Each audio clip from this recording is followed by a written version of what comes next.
friends, it's Carrie. Thanks for tuning into my channel. Today I'm going to do my very first book haul video, and you probably won't see very many of these videos on this channel because I'm really trying to rein in my book buying habits. I'm doing a lot of ebooks and borrowing books on the Libby app, and just borrowing from my own library, because you just don't have the extra funds a lot of times to buy books. And so the books that I buy tend to be used books, and they tend to be JFK books. So if you do see book hauls on this channel, they probably will be related to JFK, because those are the types of books that I know I'm going to keep and hang on to for my collection. So yesterday, a couple friends and we went to Charlottesville, and Charlottesville has this really nice downtown pedestrian kind of shopping area. It's like this brick lined walkway. It's surrounded by shops and theaters, and they have alfresco dining, and of course there's COVID restrictions in force right now, so you do need to make sure you're wearing a mask if you go to Charlottesville, Virginia, even if you're outside. But our main purpose for going was to visit a couple of bookstores.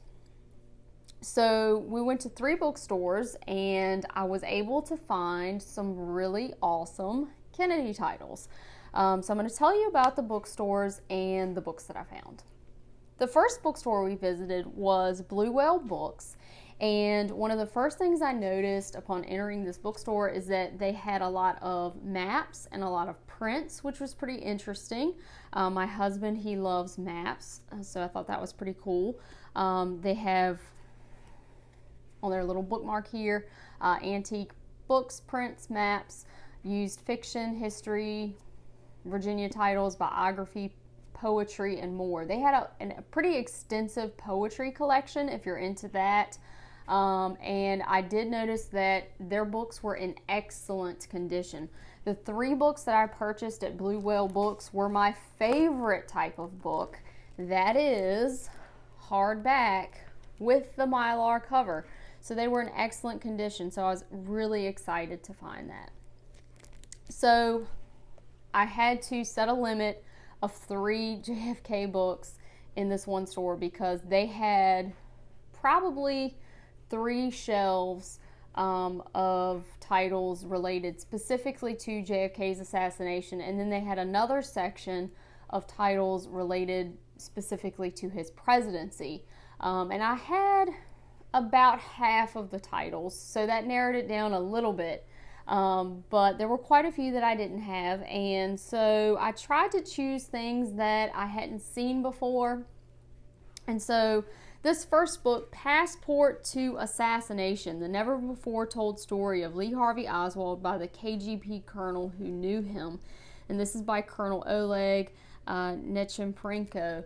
I have never seen this book for sale in a store. There is one intelligence organization that had more contact with Lee Harvey Oswald than any other, and that is the KGB, because of the time that Oswald spent in the Soviet Union, and also because of Lee Harvey Oswald's visit to the Soviet embassy in Mexico City in September of 1963, which of course is when he comes in contact with this colonel. And it's after that encounter that this colonel kind of takes it upon himself to try to investigate what the deal is with Oswald. So he tries to gain access to a lot of KGB records and writes this book. So I'm really interested to see what he says. The second title that I picked up at Blue Whale Books is 26 Seconds by Alexandra Zapruder, and this is of course Abraham Zapruder's granddaughter, and she is writing specifically about her grandfather and his role in capturing the film, right? The civilian recording of JFK's assassination. And so I haven't seen this book before. It looks like she's more focused on her grandfather's role in capturing the film, kind of tracing what happens to the film, and how her grandfather's role reporting the assassination kind of impacts her family. And also, you know, she's trying to take a look at how this one piece of film, you know, this 26 seconds, really changes how American society, media, and the presidency interact. And, you know, maybe that's good and maybe it's bad. So I'm kind of interested to see what her perspective is. I don't anticipate this will be any sort of conspiracy theory. I don't anticipate that this will be any sort of commentary on what exactly happened as far as the assassination goes. I think this is essentially going to be a family sort of memoir and how this piece of film impacted her family. But I am very curious about that story. And Alexandra Zapruder, kind of cool little tidbit about her. She has a master's degree in education from Harvard, and she was on the founding staff of the United States Holocaust Memorial Museum. So I thought that was pretty neat. The third book that I picked up at Blue Whale was The Ruby Oswald Affair, Reflections by Alan Adelson. Now, this one, I can look at the cover and tell this will take me to Conspiracy Town. I can just tell. But the author here, he is one of the attorneys who handled Jack Ruby's affairs after he passed away. It says his work is probate attorney of Jack Ruby's will. And essentially, after Jack Ruby's death, he really tried to vindicate Jack Ruby's name. And he worked very closely with Jack Ruby's brother to have this book published. And Jack Ruby's family and Jack Ruby himself really trusted him. So I'm kind of interested to see what he says. And according to the book jacket here, it says that there are never before published materials here. The last letter that Jack Ruby wrote, handwritten notes while he was in jail, photographs taken secretly of Jack Ruby in jail, an exclusive interview with Earl Ruby, who's Jack Ruby's brother. So I thought this one was an interesting one. That bookstore also had some pretty cool titles on J. Edgar Hoover, and some other ones that I didn't have enough hands because we were walking around to different bookshops and just didn't have enough hands to tote, 10 JFK books. But the second bookshop that we went to was Second Act Books, and this is their little bookmark. And they have books for readers of all ages. They're in the green marble building across from the Paramount Theater. And I don't know if they were the owners, but there were two ladies in this bookstore. They were super friendly. And the books in this bookstore were also in very good condition. The book that I found here was also my favorite type of book. It is hardback with the Mylar cover. This one I found in the true crime section, and this is called American Messiahs by Adam Morris. I am very interested in cults and that phenomena, and I have read a couple books by Jeff Gwynne, who's the author of Manson and The Road to Jonestown, and he writes a little blurb on the back of this book, so that kind of caught my attention. And he says, American Messiahs is both important historically and exceptionally well written. That's a rare combination. Cults have always flourished in America, and now, thanks to Adam Morris, readers will finally understand not just how, but why.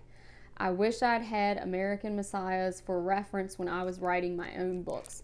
What's interesting about this book is when I cracked it open and I looked at the chapters, it covers cults that I've never heard of. So I wanted to pick that one up. And it starts out with cults that date back to the 1700s. So it does cover, eventually your Jim Jones, Jonestown sort of thing, but, David Koresh, that sort of thing. But it gives you kind of the historical timeline of cults in America. And thought it looked very well done, and I'm interested to see what that's about. The last bookshop that we visited was Diablos Bookshop, and this one was 3 stories. It is a literal maze, okay? So you could get lost in this bookshop. There were thousands upon thousands upon thousands of books. If you were looking for a specific book, I would be shocked if he didn't have it in this bookstore. But it was a bit overwhelming. There were so many books in this bookstore. There's a basement, a main level, and an upstairs. So tons and tons of books. Pretty remarkable. I did find a pretty neat book title. Kind of jumped out at me. It says, this is called The Devil's Tickets, A Vengeful Wife, A Fatal Hand, and A New American Age. This is by Gary M. Pomerantz. And it says, on the evening of September 29th, 1929, Myrtle Bennett shot and killed her husband over a bad hand of bridge. Thus began a story that would become a national sensation. So this is a true crime story, but there's a twist. So in the final days of the Roaring Twenties, the mad, brilliant Russian card shark Eli Culbertson hit upon a way to transform bridge from a trivial pastime into a social movement by positioning it as the ultimate battle of wits between men and women.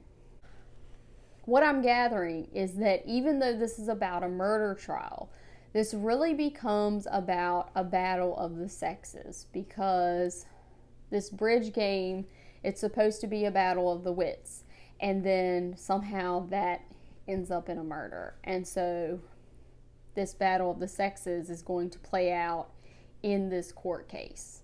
So I'm really interested to read this one.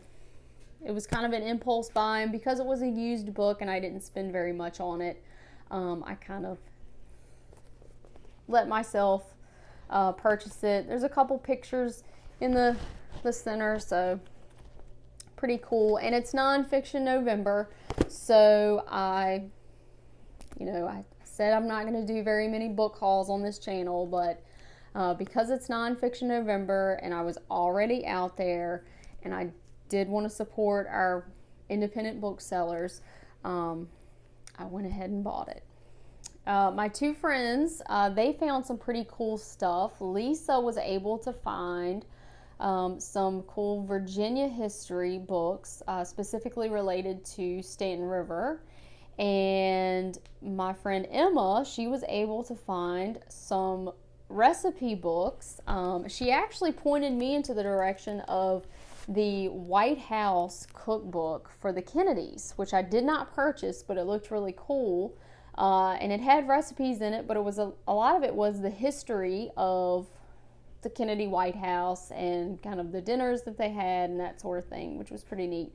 But she purchased a recipe book all about brownies, so I'm expecting her to make some really awesome brownies. So pretty neat. We had a fun day. It was really great to get out in the fresh air and walk around, even though, still having to wear the mask, but get out and get some books. And I think I had a really really good book haul. I might have to clean out some bookshelves here shortly to make some room, but we'll see. So that was my very first book haul. I hope you guys enjoyed it, and you will probably see some of these books on some of my weekly wrap-up videos or book review videos in the future. Thanks for joining me, guys, and I'll see you next time.